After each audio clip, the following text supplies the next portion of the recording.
শুক্রবারই শান্তি আলোচনায় বসতে পারে ইরান আমেরিকা। হিজবুল্লাহর যুদ্ধবিরতি প্রত্যাখ্যানে লেবানন ইসরায়েল উত্তেজনা। পুতিনের সাথে মুখোমুখি বৈঠকের প্রস্তাব জেলেনস্কির। যুদ্ধবন্ধে ইউক্রেনকে ছাড় দেওয়ার আহ্বান রুশ প্রেসিডেন্টের। ভারতের মণিপুরে সশস্ত্র হামলায় ৩ জন নিহত, বাড়িঘরে আগুন। এই হামলা গুরুতর মানবাধিকার লঙ্ঘন, দাবি কুকিএনপির।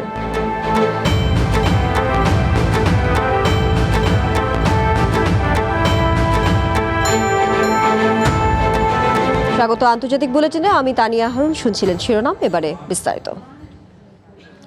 পাল্টাপাল্টি সংঘাত ও উত্তেজনায় মধ্যপ্রাচ্য পরিস্থিতি নিয়ে অনিশ্চয়তা কাটছে না। এর মধ্যে শুক্রবারই আমেরিকা ইরানের সম্ভাব্য বৈঠকের কথা জানাচ্ছে গণমাধ্যমগুলো। তবে হিজবুল্লাহর যুদ্ধবিরতি প্রত্যাখ্যানে লেবানন ইসরায়েলের উত্তেজনা আরও বেড়েছে। আমেরিকা ইরানের বহুল প্রতীক্ষিত বৈঠক হতে পারে শুক্রবার। আল আরাবিয়ার বরাত দিয়ে রয়টার্স দুই দেশের বৈঠকের কথা জানিয়েছে। প্রস্তাবিত ৬০ দিনের সমঝোতার স্মারক নিয়ে চূড়ান্ত সিদ্ধান্ত আসতে পারে এই বৈঠকে।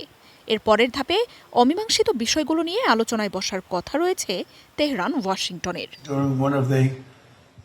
হোয়াইট হাউসের সাংবাদিকদের প্রশ্নের জবাবে শান্তি চুক্তি হলে ইরানের সর্বোচ্চ নেতা মোজতবা খামেনির সাথে বৈঠকের আভাসও দেন প্রেসিডেন্ট ট্রাম্প। ইরানের সাথে বোঝাপড়া মসৃণভাবে চলছে বলেও জানান তিনি। ট্রাম্পের দাবি, ইরানের সমৃদ্ধ ইউরেনিয়াম উদ্ধারে সেনা পাঠানোর পরিকল্পনা করলেও দীর্ঘমেয়াদী স্থলযুদ্ধ এড়াতে তা বাতিল করেন তিনি। ইউরেনিয়াম সরিয়ে আনতে ২ সপ্তাহের মতো সময়, ভারী যন্ত্রপাতি ও ব্যাপক বিমান সহায়তার মতো পরিকল্পনা করা হলেও তা অত্যন্ত ঝুঁকিপূর্ণ ছিল বলে জানান ট্রাম্প।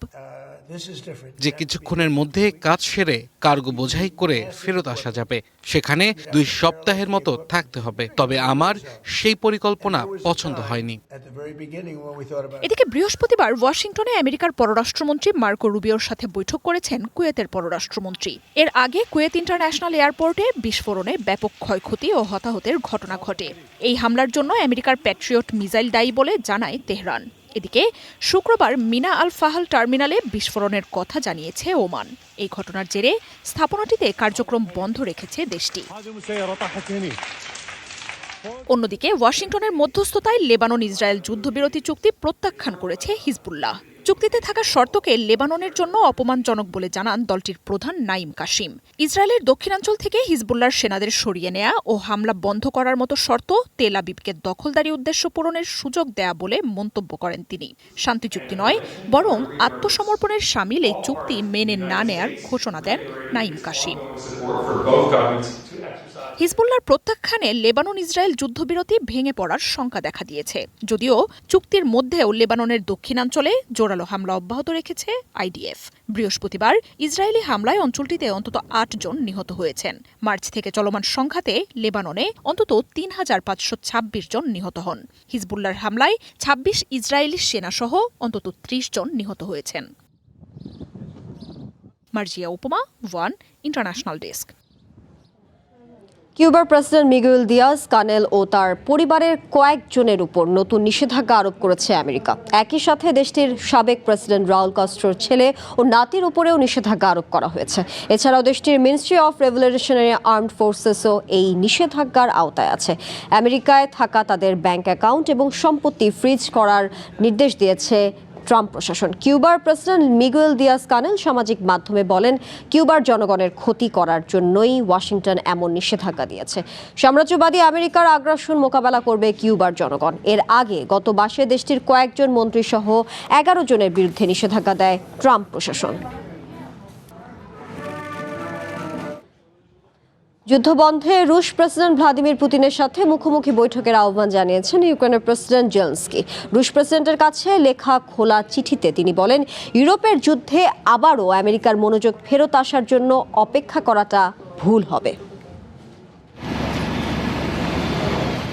মুখোমুখি আলোচনার জন্য রুশ প্রেসিডেন্ট ভ্লাদিমির পুতিনকে খোলা চিঠি দিয়েছেন ইউক্রেনের প্রেসিডেন্ট ভলোদিমির জেলেনস্কি। জানান, রাশিয়া ও ইউক্রেনের সরাসরি সম্পৃক্ততার মাধ্যমেই কেবল শান্তি আসতে পারে। সমঝোতা আলোচনার সময়ে যুদ্ধবিরতির প্রস্তাবও দেন এই নেতা।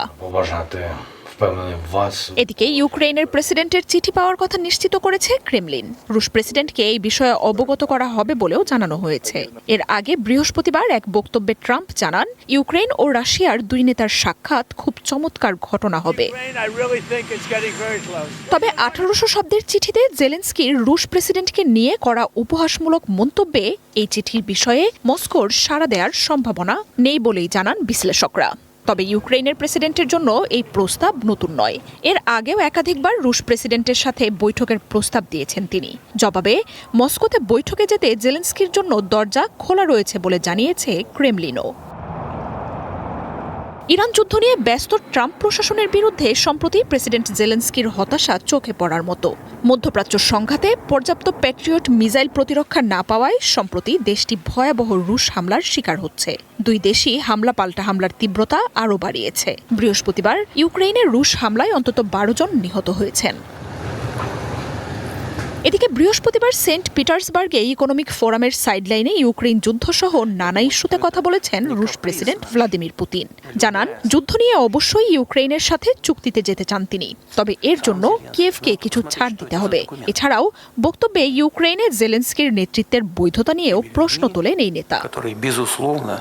এদিকে ইরানের পর এবার ইউক্রেন ইস্যুতেও ট্রাম্পের বিরুদ্ধে প্রস্তাব পাশ করেছে আমেরিকার প্রতিনিধি পরিষদ। বৃহস্পতিবার কিয়েভকে সহায়তা ও মস্কোর উপর নতুন করে নিষেধাজ্ঞা প্রস্তাব পাশ হয়েছে হাউস অব রিপ্রেজেন্টেটিভসে। ডেমোক্রেটদের সাথে প্রস্তাবটির পক্ষে ভোট দেন রিপাবলিকান 18 আইন প্রণেতা। Marjia Upoma, one international desk. আন্তর্জাতিক বুলেটিনের বিরতি নিচ্ছি, সাথেই থাকুন। একটি দেশের ভবিষ্যৎ গড়ে ওঠে তার ভিত্তি থেকে। তাই বিশ্বখ্যাত জার্মান VRM প্রযুক্তিতে কনফিডেন্স সিমেন্ট নির্মাণ করেছে নতুন প্ল্যান্ট। ইন্দোনেশিয়া থেকে আমদানিকৃত A গ্রেড ক্লিংকারের সমন্বয়ে উৎপাদিত কনফিডেন্স সিমেন্ট কোয়ালিটি অ্যাসিওরেন্স ল্যাবে পরীক্ষিত প্রতিটি কণায় নিশ্চিত করা হয় সর্বোচ্চ মান। আর এই A গ্রেড ক্লিংকারের কনফিডেন্স সিমেন্ট পৌঁছে যাবে বাংলাদেশের প্রতিটি শহর ও গ্রামে, প্রতিটি প্রান্তে, বাংলাদেশের হৃদয় জুড়ে।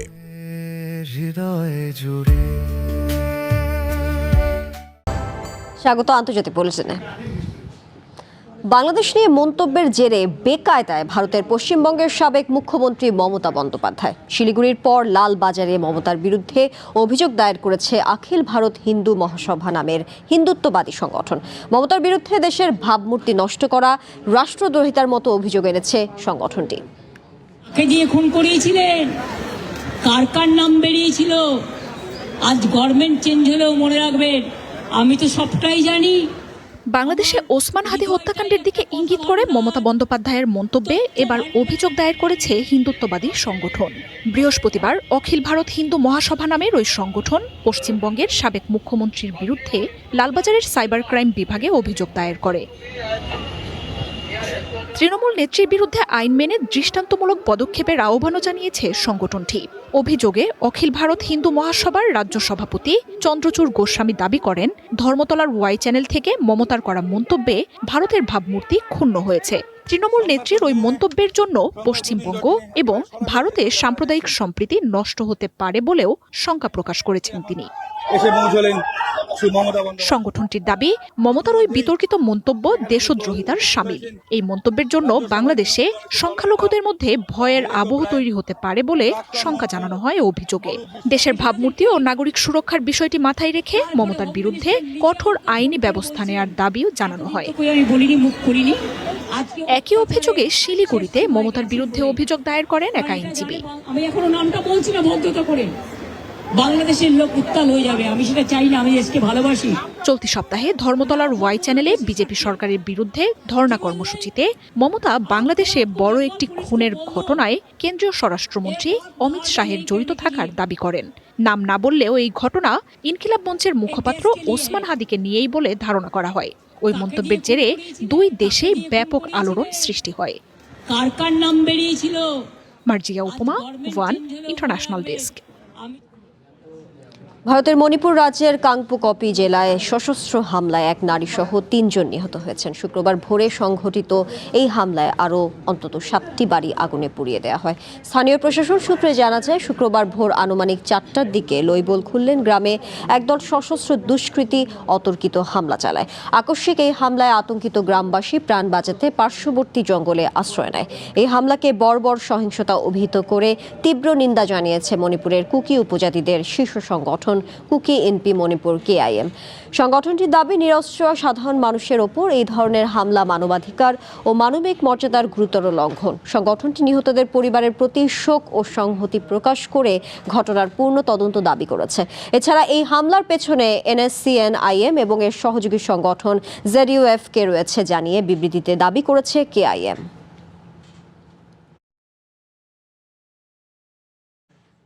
ভারতের অরুণাচল প্রদেশে একসঙ্গে 15টি মসজিদ সিলগালা করা হয়েছে। এনডিটিভি বলছে, অরুণাচল প্রদেশের ইন্টানগর ক্যাপিটাল অঞ্চলে অনুমোদনহীন মসজিদ স্থাপনার বিরুদ্ধে অভিযান শুরু করেছে রাজ্য সরকার।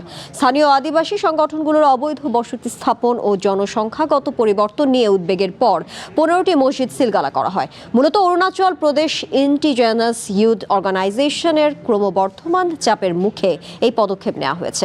সংগঠনটি দীর্ঘদিন ধরে কথিত অবৈধ দখল ও অনুমোদনহীন ধর্মীয় স্থাপনার বিরুদ্ধে প্রচারণা চালিয়ে আসছে। এর আগে তারা রাজধানী অঞ্চলে 24 ঘন্টার বন্ধ পালন করেছিল। সংগঠনটি হুঁশিয়ারি দিয়ে জানায়, তাদের দাবিগুলো পুরোপুরি বাস্তবায়ন না হলে আরও কঠোর আন্দোলন করা হবে। এদিকে এই ঘটনাকে কেন্দ্র করে অরুণাচল প্রদেশে অবৈধ অভিবাসন, জনসংখ্যাগত পরিবর্তন এবং স্থানীয় আদিবাসী জনগোষ্ঠীর সুরক্ষা নিয়ে নতুন করে আলোচনা শুরু হয়েছে। রাজ্য কর্মকর্তারা স্বীকার করেছেন, আন্তঃরাজ্য ও আন্তর্জাতিক সীমান্তের দুর্বল নজরদারি এখনও বড় চ্যালেঞ্জ এবং এই বিষয়ে নিয়মিত পর্যবেক্ষণ প্রয়োজন।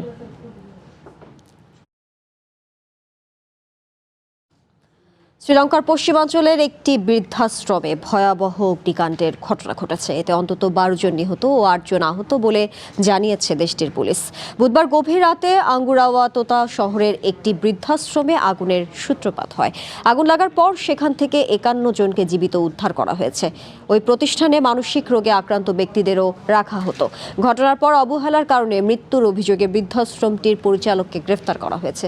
অগ্নিকাণ্ডের কারণ তাৎক্ষণিকভাবে জানা যায়নি। তদন্ত শেষে বিস্তারিত তথ্য প্রকাশ করা হবে বলে জানিয়েছে কর্তৃপক্ষ।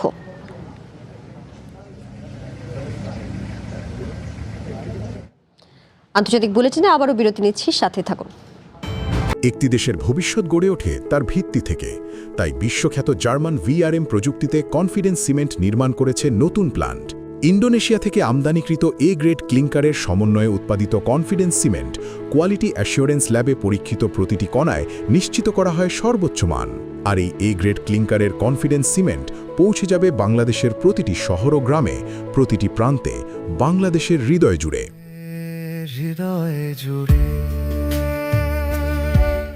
আবারও স্বাগত আন্তর্জাতিক বুলেটিনে।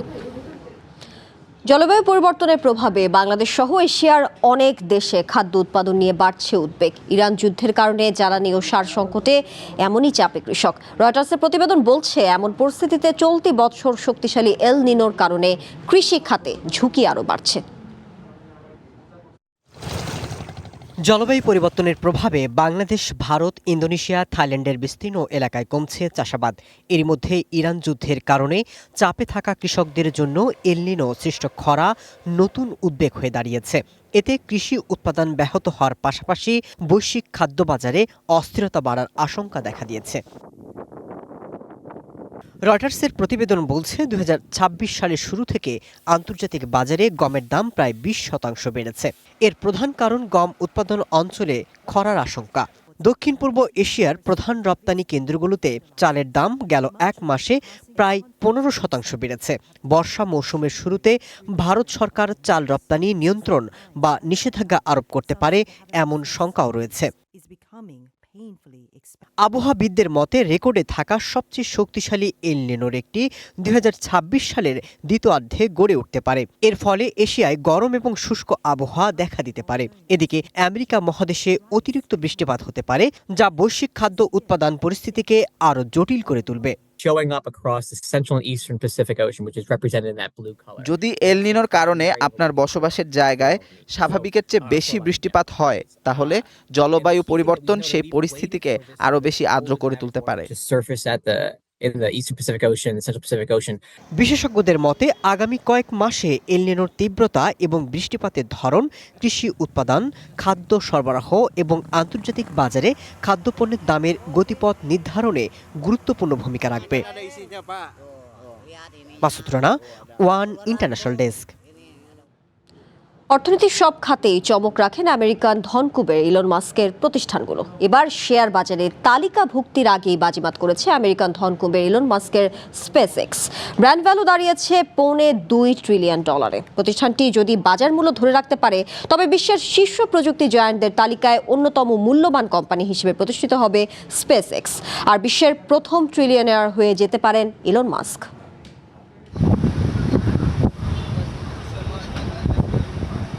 বিশ্ব শেয়ার বাজারে আনুষ্ঠানিক লেনদেন শুরুর আগেই নিজেদের ব্র্যান্ড ভ্যালুর নতুন রেকর্ড গড়ল আমেরিকান ধনকুবের ইলন মাস্কের এই মহাকাশ গবেষণা প্রতিষ্ঠান। আগামী সপ্তাহে শেয়ার বাজারে তালিকাভুক্ত হওয়ার আগেই প্রতিষ্ঠানটির বর্তমান বাজার মূল্য দাঁড়িয়েছে প্রায় $1.75 ট্রিলিয়ন বা $2.25 লাখ কোটি। প্রাথমিক গণপ্রস্তাব বা আইপিওর পরিকল্পনা বিস্তারিত উল্লেখ করে আমেরিকার সিকিউরিটিজ অ্যান্ড এক্সচেঞ্জ কমিশনের কাছে জমা দেয়া একটি নথিতে এই তথ্য জানিয়েছে স্পেসএক্স। প্রতিষ্ঠানটি বলছে তাদের প্রতিটি শেয়ারের দাম হওয়া উচিত $135 বা 100 পাউন্ড। এর ফলে প্রতিষ্ঠানটি নিজেদের ব্র্যান্ড ভ্যালু বাড়িয়ে প্রায় $1.75 ট্রিলিয়ন নিয়ে গেছে। চলতি বছরের শুরুর দিকেও স্পেসএক্সের বাজার মূল্য বা ব্র্যান্ড ভ্যালু ছিল $1.25 ট্রিলিয়ন। সেই তুলনায় মাত্র কয়েক মাসের ব্যবধানে প্রতিষ্ঠানটির মূল্য বৃদ্ধির এই গ্রাফকে এক বিশাল লাফ হিসেবে দেখছেন বাজার বিশ্লেষকরা। তবে জানা গেছে এই প্রাথমিক দরই চূড়ান্ত নয়। ক্রেতাদের চাহিদা উন্মুক্ত বাজারের ওঠানামার উপর নির্ভর করবে চূড়ান্ত দর। আগামী 12 জুন আমেরিকার প্রযুক্তি ভিত্তিক শেয়ার বাজার নাসদাকে স্পেসএক্সের আনুষ্ঠানিক লেনদেন শুরুর কথা রয়েছে। এই আইপিওর মাধ্যমে বাজার থেকে রেকর্ড $75 বিলিয়ন তহবিল সংগ্রহের লক্ষ্য নির্ধারণ করেছে প্রতিষ্ঠানটি, যা বিশ্ব আইপিওর ইতিহাসে এখন পর্যন্ত সর্বোচ্চ। আগামী সপ্তাহে যদি তাদের শেয়ার প্রত্যাশিত $135 বা তার বেশি মূল্যে বিক্রি শুরু হয় তবে তাৎক্ষণিকভাবে বিশ্বের শীর্ষ প্রযুক্তি জায়ান্টদের তালিকায় অন্যতম মূল্যবান কোম্পানি হিসেবে প্রতিষ্ঠিত হবে স্পেসএক্স। এমনকি স্পেসএক্সে 80%-রও বেশি শেয়ারের মালিকানা থাকা ধনকুবের ইলন মাস্ক এই আইপিওর হাত ধরে বিশ্বের প্রথম ট্রিলিয়নিয়ারও হয়ে যেতে পারেন। তবে এমনটি নাও হতে পারে, কারণ পুঁজিবাজার বিষয়ক গবেষণা প্রতিষ্ঠান ডেলজিকের তথ্য অনুযায়ী গত 30 বছরের শেয়ার বাজারে তালিকাভুক্ত হওয়া প্রায় অর্ধেক কোম্পানির মূল্য তালিকাভুক্তির সময়ের চেয়ে পরবর্তীতে বাজার মূল্য হারিয়েছে। ইসরাত মুক্তি, ওয়ান ইন্টারন্যাশনাল ডেস্ক। সংঘাতে জর্জরিত মধ্যপ্রাচ্য পরিস্থিতি নিয়ে বড় মূল্য দিতে হতে পারে ইসরায়েলি প্রধানমন্ত্রী বেঞ্জামিন নেতানিয়াহুকে। অঞ্চলটিতে আগ্রাসনের জন্য দায়ী এই নেতার বিরুদ্ধে জনসমর্থনে ধস নামার কথা জানাচ্ছে বিভিন্ন জরিপ। অপরদিকে নির্বাচন সামনে রেখে নেতানিয়াহুর বিরুদ্ধে বিরোধী জোটের সমর্থন ও জনপ্রিয়তা বাড়ছে বলে জানাচ্ছে টাইমস অফ ইসরায়েল। আসন্ন নির্বাচনে ইসরায়েলের শাসন ক্ষমতায় বড় পরিবর্তনের ইঙ্গিত দিচ্ছে স্থানীয় গণমাধ্যমগুলো। বৃহস্পতিবার জমান ইসরায়েলের এক জরিপে দেখা যায় নেতানিয়াহুর বিরোধী দলগুলো সরকার গঠনে পর্যাপ্ত সমর্থন পেতে পারে। সাম্প্রতিক জরিপগুলোর মধ্যে এবারই প্রথম বিরোধীদের এমন সংখ্যাগরিষ্ঠতার তথ্য উঠে এলো। স্থানীয় গণমাধ্যম চ্যানেল 12-এর আরেকটি জরিপে দেখা যায় প্রধানমন্ত্রী পদে নেতানিয়াহুর চেয়ে নিউ ইয়াশার পার্টির নেতা গাদি এইজেনকটকে এগিয়ে রাখছেন ইসরায়েলিরা। জরিপে 38% ইসরায়েলি এইজেনকটকে প্রধানমন্ত্রী হিসেবে সমর্থন দিয়েছেন, যেখানে 35% সমর্থন পেয়েছেন নেতানিয়াহু। সাবেক প্রধানমন্ত্রী নাফতালি বেনেট পদটির জন্য 31% ইসরায়েলির সমর্থন পেয়েছেন। এই জরিপের সরকার গঠনে নেসেটে এককভাবে প্রয়োজনীয় 61টি আসন পায়নি কোনো দলই। তবে নেতানিয়াহুর বিরুদ্ধে একজোট হওয়া বেনি গান্টস, নাফতালি বেনেট, এইজেনকটের পার্টি সহ জায়নবাদী দলগুলোকে সমন্বিতভাবে 62টি আসনে এগিয়ে রাখছেন ভোটাররা। উগ্রপন্থী মন্ত্রী বেজালেল স্মটরিচের দলসহ নেতানিয়াহুর জোট এগিয়ে রয়েছে 50টি আসনে। অক্টোবরের ২৭ তারিখের মধ্যে ইসরায়েলের সাধারণ নির্বাচনের বাধ্যবাধকতা রয়েছে। তবে আগাম নির্বাচনের জন্য পার্লামেন্ট ভেঙে দিতে নেসেটে বিরোধীরা প্রস্তাবনা তুলেছেন। নেতানিয়াহুর জনপ্রিয়তা কমে আসার পেছনে রয়েছে মধ্যপ্রাচ্যের সাম্প্রতিক লাগামহীন যুদ্ধ। বিশেষ করে হিজবুল্লাহর সাথে সংঘাত ভোটের জন্য গুরুত্বপূর্ণ দেশটির উত্তরাঞ্চলে এই নেতার সমর্থনে নাটকীয় পতন নিয়ে এসেছে। এই পরিস্থিতিকে কাজে লাগাচ্ছেন নেতানিয়াহু বিরোধীরা। লেবাননের সশস্ত্র গোষ্ঠীটির ক্রমাগত হামলার মুখে থাকা অঞ্চলটিতে প্রধানমন্ত্রী পদে তার সবচেয়ে বড় প্রতিদ্বন্দ্বী এইজেনকট সম্প্রতি ১৫ বার সফর করেছেন। Marjia Upoma, one international desk. এই ছিল আন্তর্জাতিক বুলেটিনে। একটু পরে দেখবেন জেলা বুলেটিন। চ্যানেল ওয়ানের সাথে থাকুন, যুক্ত থাকুন আমাদের ফেসবুক পেজ, ইউটিউব চ্যানেলে।